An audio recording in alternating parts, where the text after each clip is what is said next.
HL spoke exclusively with Where the Crawdads Sing director about maintaining the book's shocking ending, the challenges of filming, and casting Daisy Edgar Jones as Kya.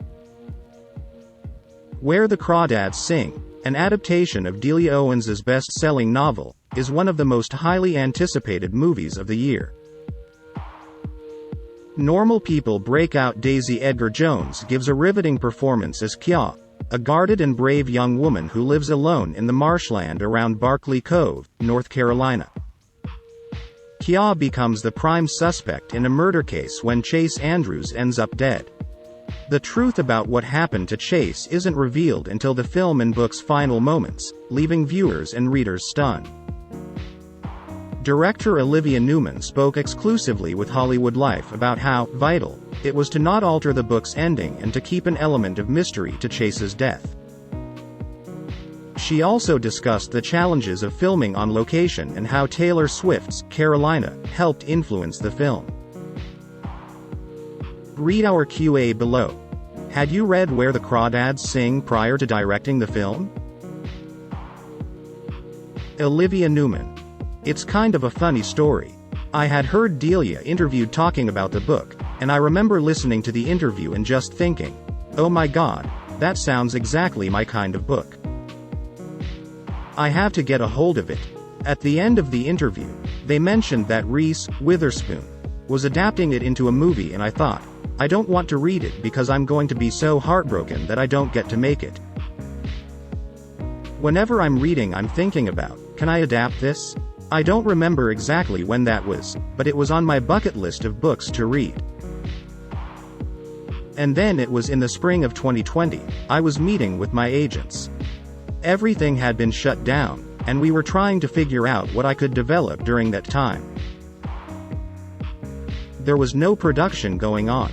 My agents brought up that they were looking for a director for this adaptation of Where the Crawdads Sing. I said, oh my god, I've been meaning to read that book. Let me get a hold of it. My agent said, well, just read the first 30 pages of the script and see if you're interested. About halfway through the book I said, are you kidding me? I cannot read the first 30 pages. I cannot put this down. I read the book in about 2 days. It was even better than I thought it would be when I heard Delia talking about it. It was kind of a punch in the gut. From the first page, it really pulls you in emotionally, and then, of course, there's the murder mystery. You cannot stop reading because you have to understand how it's all connected. So I read the book and then I read Lucy Alibar's adaptation. I said, I really have to direct this. They got me a meeting with Hello Sunshine and 3000 Pictures. We had a couple of meetings, and it felt like my vision for how to adapt it into a movie version of it was very in line with what they were hoping to do, and I was offered the job. The movie has several timelines and the setting isn't logistically the easiest. What was the most challenging aspect of directing this adaptation? Olivia Newman.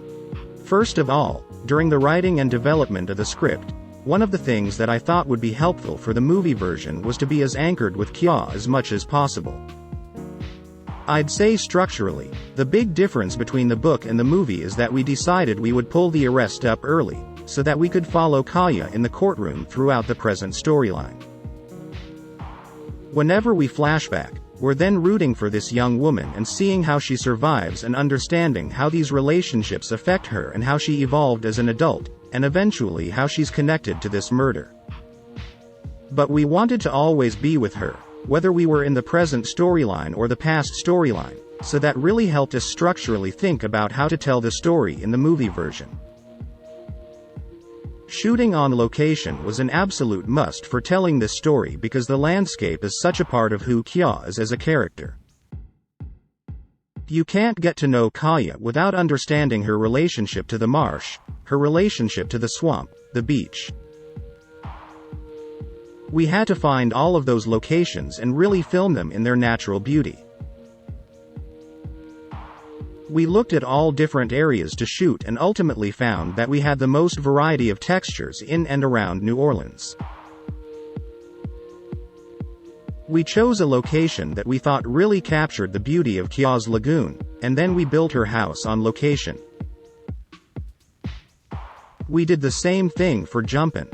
We found a spot that we thought feels sort of in the middle of a passageway where boats would go back and forth, and built his shop on location. All of the scenes on the water, of course, they were scouted very specifically for the kind of backdrop that we wanted for each scene. That meant dealing with the elements. Kia's house flooded almost every afternoon. The tide water would rise, and it would come up halfway up. We'd be shooting a scene in the morning, come back after lunch, and the lawn would be completely underwater. And then the water would recede. We were kind of always dealing with the elements shooting on location.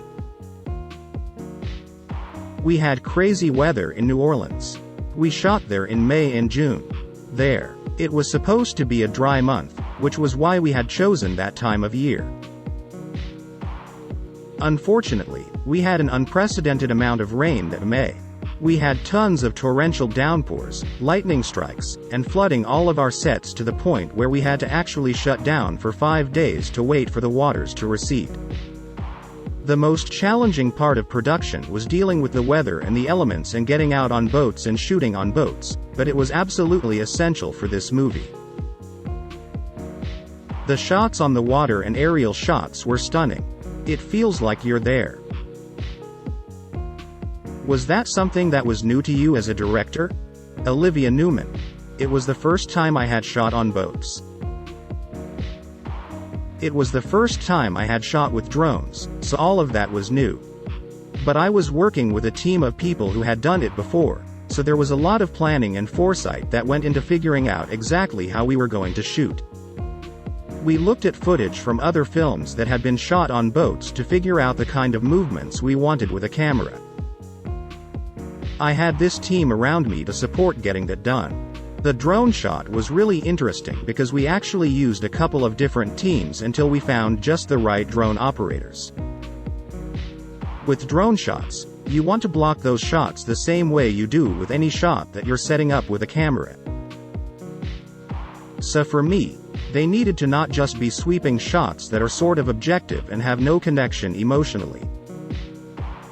They had to actually be telling a story emotionally. Even blocking those drone shots, they had very specific movements that we wanted.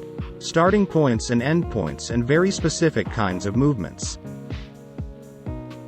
We just worked with a wonderful team to get exactly what we wanted. I was stunned by Kia's drawings in the movie. Who did those? Olivia Newman. They're so beautiful. But it was primarily our art director Kirby Fagan. Sue Chan, our production designer, had worked with her before. She was the first person that Sue thought of and her very first hire because she's an incredible art director, but also she knew that she was an amazing artist. She said, "The first thing we need to do is get started on Kia's drawings because there's going to be so many of them, and all of those paintings are watercolor paintings, which is how Kia paints in the book." I just was absolutely stunned by the detail that Kirby is able to get from watercolors. That was something that Kirby was painting from the very first day of prep through the end. We also wanted to show an evolution in Kia's art, so we did have other artists who did some of her early sketches. One of our scenics, Grace, Kelsey, is also a wonderful artist, and she did a lot of Kia's earlier drawing and paintings. Some of the drawings that you see in Kia's notebook at the end, those are Grace sketching just to show where Kia was at as a teenager versus where she ends up at the end, which is really leaning more into Kirby's paintings. We don't ever see Chase's death, but book readers know what happened in the end. Was there ever a discussion to show what happened that night in the film? Olivia Newman. I'm trying to think of how to answer this without spoiling the ending for viewers who haven't read the book. I guess what I would say, and that's really important to me because the movie is going to be wonderful for people who have read the book. They'll get to see the world come to light because they imagined it reading the book, but I think for viewers who haven't read the book it's really exciting because the mystery is completely unknown and the ending is completely unknown. I just want to make sure that they get to have that experience. We did talk a lot about the ending, and what's wonderful about the book is that the ending is a revelation. It kind of tells you more about Kya than you even understood reading it. But it also maintains a bit of mystery around her. As much as we think we know her, there's a lot about her that's a bit of an enigma. I wanted to sort of maintain that part of the mystery around her that was evident in the book and let the viewer try to grapple with the ending the same way you do in the book, where you really have to think about it and wonder how it all happened.